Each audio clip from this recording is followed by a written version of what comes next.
для вас россияне и русские одно и то же. Ну, россиянин это люди, которые имеют паспорт России, как мы понимаем, да, а русские это как бы на сегодняшний день это этническая принадлежность.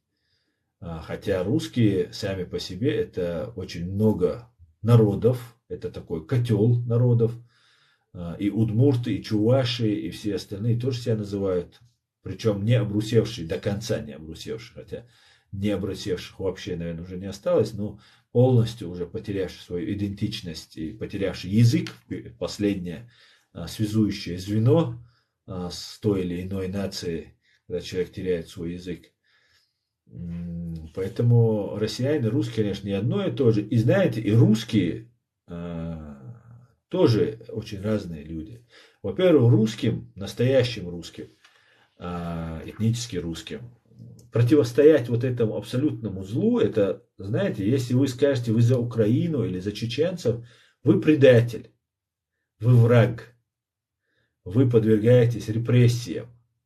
Вот наша одна знакомая, ее сейчас посадили в Питере за то, что она с первых дней еще с 2014 года уходила на митинги и поддерживала Украину. Это такой неизвестный герой, которых на самом деле немало в России. Конечно, их недостаточно, но их и немало. И поэтому к этим русским я отношусь к большим уважением, к таким русским. Потом есть русские, которые живут в Украине, допустим, и сражаются против имперской вот этой фашистской России.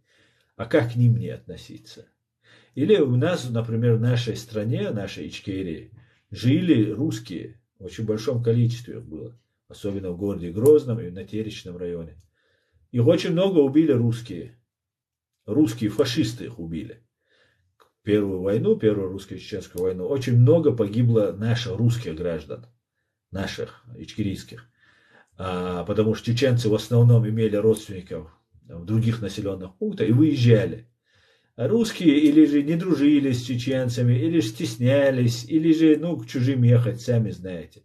И некоторые надеялись, потому что шла пропаганда, что русские нас освободят, нас спасут, как сейчас. Поэтому я очень делю русских, хотя я их называю русскими, всех подряд я могу назвать так русскими, но я вкладываю в это политический смысл. Например, Кадыров, не знаю, кто он по национальности, есть слухи, что он не чеченец, но, допустим, он чеченец. А он русский, да, он плохо говорит по-русски, он не понимает вообще менталитета русских, мне кажется. Но он русский, он политически русский. И я вот так отношусь. Я делю людей на политических русских и на этнических русских. Если этот этнический русский не разделяет те имперские взгляды фашистской России, то это для меня обычный человек. Если он выступает на нашей стороне и нас поддерживает, то это мой единомышленник и мой товарищ.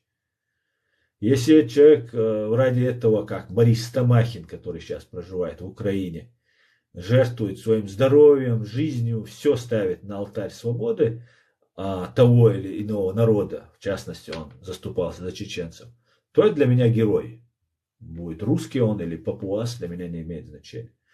Но так как очень много русских говорили про нас, чеченский след, чеченский террорист, а я всю свою сознательную жизнь вот находился под этим прессом вот этой пропаганды, то и мне, как чеченцу, который не любит оставлять то, что нам делают, хочется всегда ответить, им сказать: вы русские сами такие. Хотя у меня есть друзья русские, и они иногда на меня могут обидеться. Но они меня знают, и я надеюсь, что... я не надеюсь, я знаю именно за своих друзей, что они меня знают. И даже если они на меня чем-то недовольны, они мне это прощают. Зная мои другие качества. Да.